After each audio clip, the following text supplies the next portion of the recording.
Hoy quiero hablarte de un momento que nadie publica en redes sociales, ese instante en el que todo se cae al mismo tiempo y te quedas mirando tu vida como si no fuera tuya.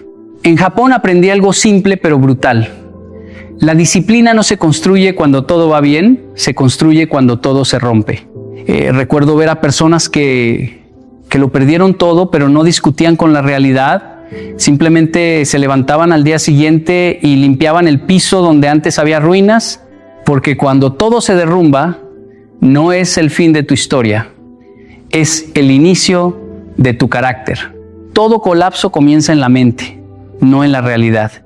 Y esto es algo que muchas personas no quieren escuchar, porque es más cómodo creer que lo externo es lo que destruye la vida. Pero en realidad, lo externo solo revela lo que ya estaba ocurriendo dentro de ti. La realidad puede cambiar de golpe, sí, pero el derrumbe real ocurre en el momento en que interpretas lo que pasó como el final de todo. He visto personas que pierden dinero y no se derrumban, y he visto otras que pierden mucho menos y sienten que su vida terminó. ¿Cuál es la diferencia? No es la cantidad de la pérdida, es el significado que le dan en su mente. Cuando alguien cree que perder un negocio significa soy un fracaso, en ese instante no perdió solo un proyecto, perdió su identidad.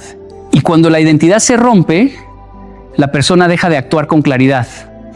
Recuerdo un caso muy simple, un joven que había trabajado años para entrar a una empresa importante, no lo logró en el primer intento. Nada externo había terminado su vida, pero en su mente ya había construido una historia. No soy suficiente.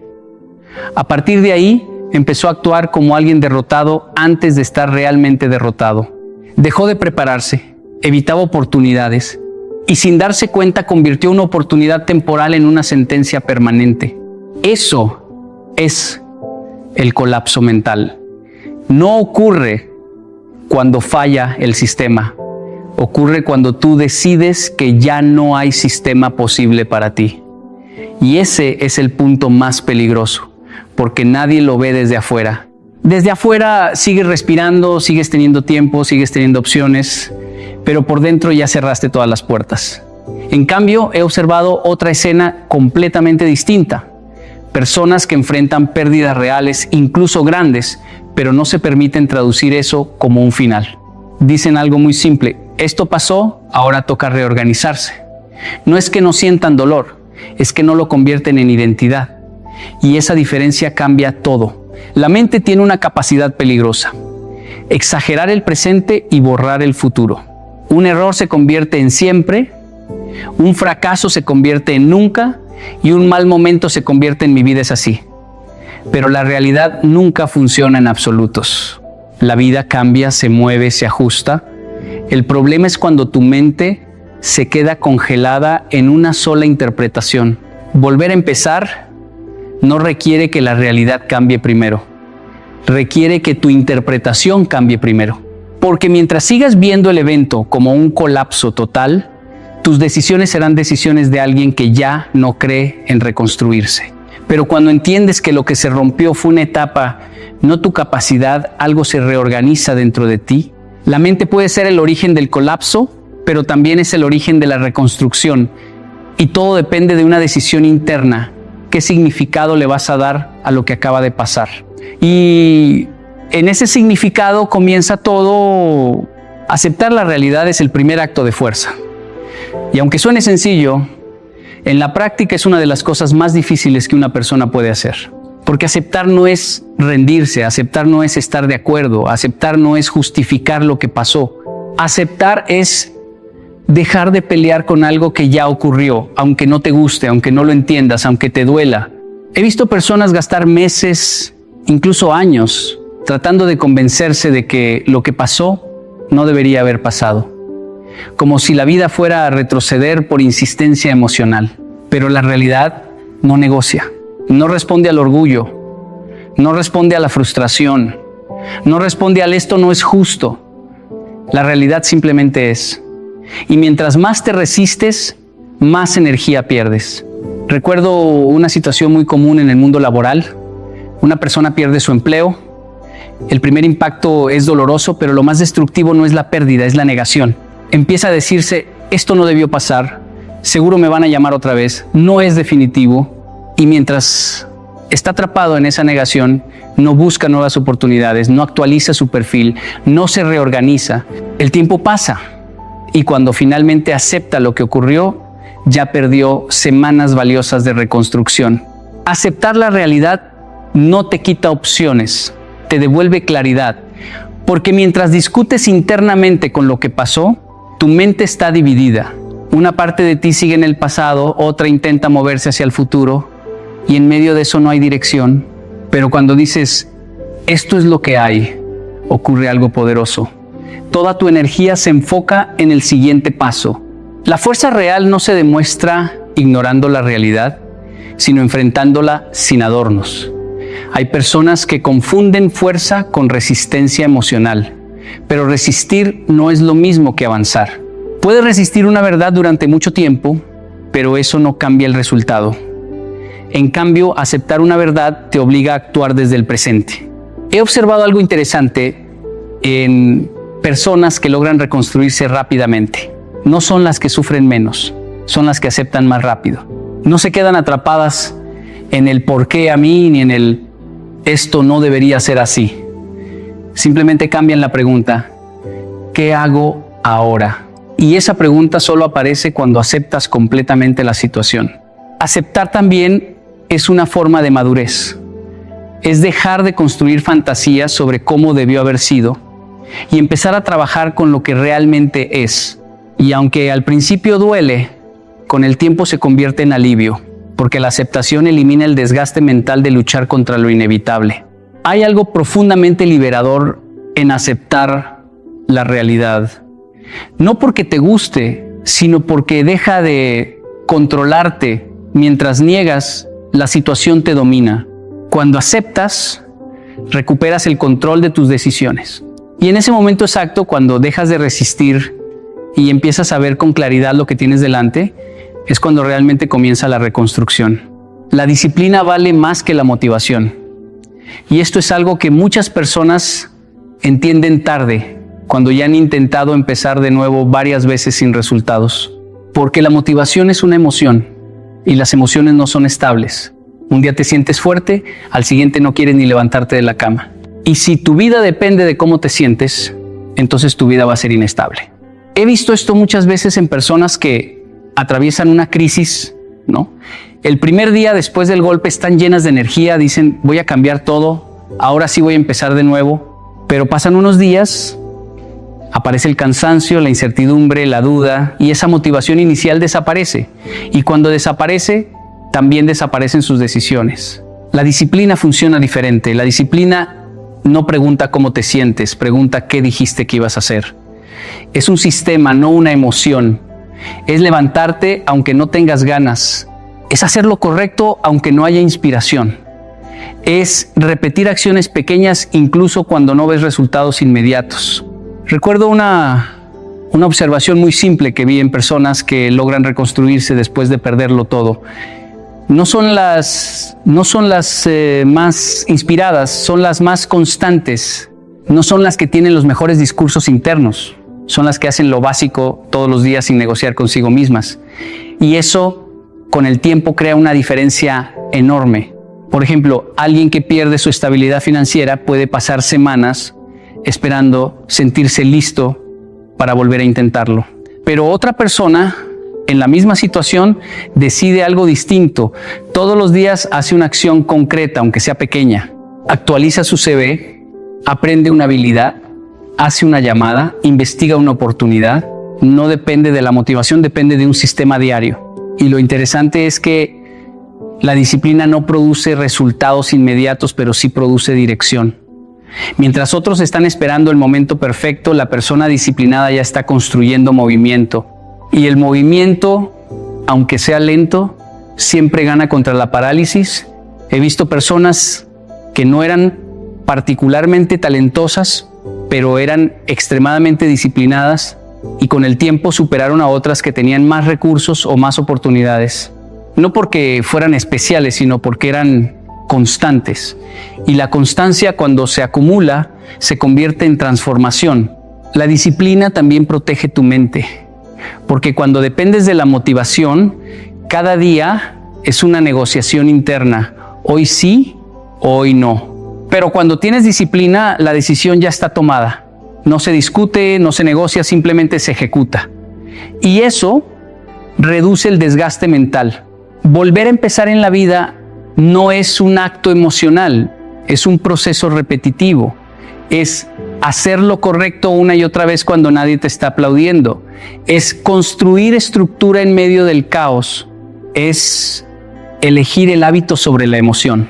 Porque al final la motivación puede encenderte, pero solo la disciplina te mantiene avanzando cuando el fuego inicial se apaga.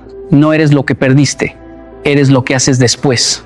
Y esta es una de las verdades más importantes cuando todo se derrumba, pero también una de las más difíciles de aceptar, porque la mente humana tiene una tendencia peligrosa, confundirse con sus experiencias. Cuando algo sale mal, empezamos a creer que eso nos define, pero un evento nunca es una identidad, aunque duela, aunque marque, aunque cambie el rumbo de tu vida. He visto personas que pierden un negocio y empiezan a decir, soy un fracasado. Pero lo que realmente ocurrió es que un proyecto no funcionó. No es lo mismo, he visto personas que terminan una relación y dicen, no soy suficiente. Pero lo que ocurrió es que una dinámica terminó. Sin embargo, cuando no hay claridad interna, el evento se convierte en etiqueta. Recuerdo una situación muy común en la vida profesional. Alguien invierte años en una carrera o proyecto y cuando no resulta como esperaba, siente que todo su esfuerzo fue en vano. Pero el error no está en el esfuerzo, sino en la interpretación. El pasado no puede cambiarse, pero lo que significa ese pasado sí. Y ese significado es el que determina si te destruye o te impulsa. Lo más peligroso no es perder algo, es empezar a creer que eres la pérdida. Porque cuando adoptas esa identidad, empiezas a comportarte como alguien limitado por ese evento. Evitas intentos nuevos, dudas de tus decisiones, te reduces a una versión más pequeña de ti mismo y sin darte cuenta, ya no estás reaccionando al presente, estás viviendo dentro de una historia antigua. Pero he observado algo completamente diferente en personas que logran reconstruirse. No niegan lo que pasó, no lo borran, no lo esconden, simplemente lo colocan en su lugar correcto. Dicen, esto ocurrió, pero no me define. Y desde ahí pueden avanzar sin cargar el peso emocional como identidad. Hay una diferencia enorme entre decir perdí y decir aprendí de lo que perdí. La primera frase te detiene, la segunda te mueve. Una te encierra en el pasado, la otra te abre el futuro. Y la clave no está en lo que pasó, sino en lo que decides hacer después de que pasó. En la vida real, todos pierden algo en algún momento. Tiempo, dinero, relaciones, oportunidades. Pero lo que separa a las personas no es la pérdida, es la respuesta. Algunos se quedan viviendo dentro de la narrativa de lo que perdieron, mientras otros usan esa misma experiencia como base para reconstruirse. He visto personas que después de una caída desarrollan más claridad, más enfoque, más madurez, no porque la caída fuera buena, sino porque decidieron no quedarse definidos por ella, transformaron el evento en información, no en identidad. Y esa es la clave del reinicio, entender que tu valor no disminuye por lo que perdiste, pero sí puede crecer por lo que decides hacer después. Porque el pasado ya está escrito, pero tu siguiente decisión aún no. No eres el momento en el que todo falló. Eres la dirección que tomas cuando decides levantarte. Asume responsabilidad total sin excusas. Y este es uno de los puntos más incómodos, pero también uno de los más transformadores cuando todo se derrumba, porque aquí es donde muchas personas se detienen. Es mucho más fácil explicar lo que pasó que hacerse cargo de lo que viene. Es más fácil señalar hacia afuera que mirar hacia adentro. Pero mientras vivas en la explicación, no puedes entrar en la reconstrucción. He visto esto repetirse una y otra vez. Una persona pierde su estabilidad financiera y empieza a decir que fue la economía, que fue el gobierno, que fue la mala suerte, que fue el contexto. Y puede que todo eso tenga parte de verdad, pero ninguna de esas razones cambia su situación actual. La explicación puede ser correcta, pero no es útil si no te mueve a la acción. Recuerdo un caso muy común en el mundo laboral. Alguien no logra avanzar en su carrera y empieza a construir una narrativa externa. No me valoran, no hay oportunidades, el sistema no funciona. Pero cuando analizas con honestidad, descubres que había decisiones que podían tomarse, habilidades que podían desarrollarse, conversaciones que podían tenerse. No se trata de culpar, se trata de reconocer. Asumir responsabilidad total no significa decir todo fue mi culpa. Significa decir todo lo que sigue ahora depende de mí. Y esa diferencia lo cambia todo. Porque la culpa te paraliza, pero la responsabilidad te activa. La culpa te encierra en el pasado, la responsabilidad te empuja hacia el futuro. He observado que las personas que se reconstruyen más rápido no son las que tienen menos problemas, sino las que dejan de externalizar su poder. Dejan de esperar que alguien lo rescate, dejan de esperar condiciones perfectas, dejan de esperar validación externa. En algún momento dicen, ok, esto es lo que hay, ahora me toca responder. Y cuando haces eso, algo importante ocurre en tu mente. Dejas de sentirte atrapado, porque mientras culpas al entorno, tu poder está fuera de ti. Pero cuando asumes responsabilidad, tu poder regresa. Ya no estás reaccionando a lo que otros hacen, estás diseñando lo que tú haces. También es importante entender que asumir responsabilidad implica mirar tus decisiones con honestidad, no para castigarte, sino para aprender. ¿Qué ignoraste? ¿Qué señales no viste? ¿Qué hábitos te debilitaban? ¿Qué postergaste? No para quedarte en el error, sino para no repetirlo. He visto personas que después de una caída evitan este proceso porque duele, pero evitarlo solo garantiza repetirlo. El crecimiento real no viene de evitar errores, viene de analizarlos sin excusas. Y ese análisis es lo que convierte una caída en aprendizaje. Las personas que no asumen responsabilidad total viven esperando que algo externo cambie su vida. Pero las personas que sí lo hacen entienden algo fundamental. Si mi situación va a mejorar, tiene que empezar con mis decisiones, no con mis circunstancias. Y en ese momento ocurre un cambio profundo. Dejas de preguntarte ¿por qué me pasó esto? Y empiezas a preguntarte ¿qué voy a hacer con esto? Y esa transición es el inicio real de la reconstrucción. Porque cuando dejas de buscar excusas, empiezas a encontrar soluciones. La vida no se reconstruye con emoción, sino con orden. Y esta es una de las verdades que más cuesta aceptar después de una caída. Porque cuando todo se derrumba, lo primero que aparece es el caos emocional. Hay confusión, hay ansiedad, hay tristeza, hay enojo. Y en medio de todo eso, la mente quiere soluciones rápidas. Quiere sentir alivio inmediato, quiere recuperar lo perdido de forma instantánea. Pero la reconstrucción real no funciona así. He visto muchas personas intentar volver a empezar desde la emoción. Un día se sienten motivadas, organizan todo en su cabeza, hacen promesas grandes, dicen a partir de hoy todo cambia, pero al día siguiente, cuando la emoción desaparece, también desaparece la dirección y vuelven al mismo punto de inicio, porque la emoción puede encenderte, pero no puede sostenerte. Recuerdo algo muy simple que ocurre en la vida diaria. Cuando una persona pierde estabilidad, lo primero que suele hacer es buscar inspiración. Videos, frases, charlas, consejos. Y eso puede ayudar en el momento, pero no construye estructura. La vida no se reorganiza con inspiración.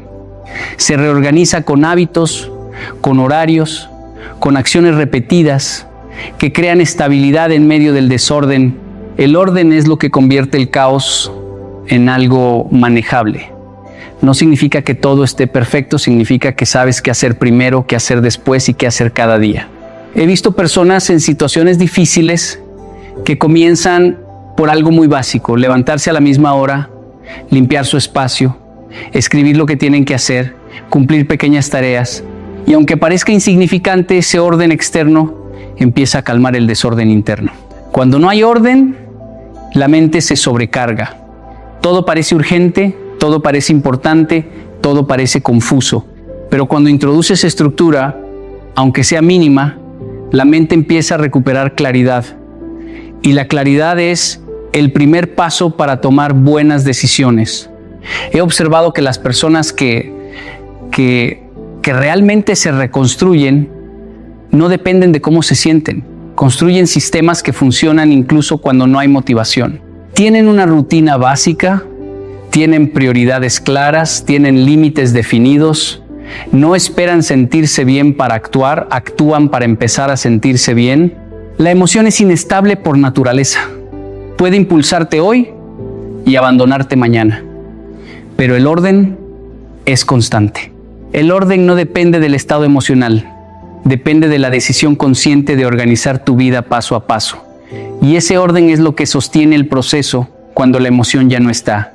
También es importante entender algo: el orden no aparece de forma automática. Se construye con disciplina diaria en medio del caos.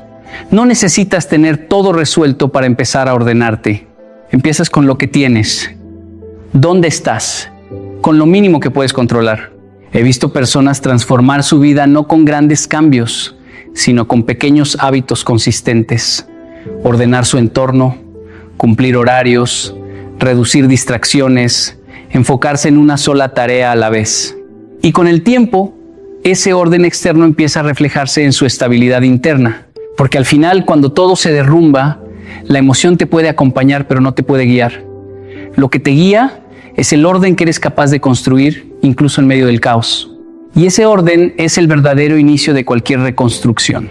No cambies la meta, cambia la estrategia. Y este es uno de los puntos más importantes cuando todo se derrumba. Porque después de un fracaso, la primera reacción de muchas personas no es ajustar el camino, sino abandonar el destino. Es como si un error en la ruta significara que el lugar al que querías llegar ya no vale la pena. Pero eso no es lógica, es emoción. He visto esto repetirse muchas veces. Una persona intenta emprender un negocio y no funciona.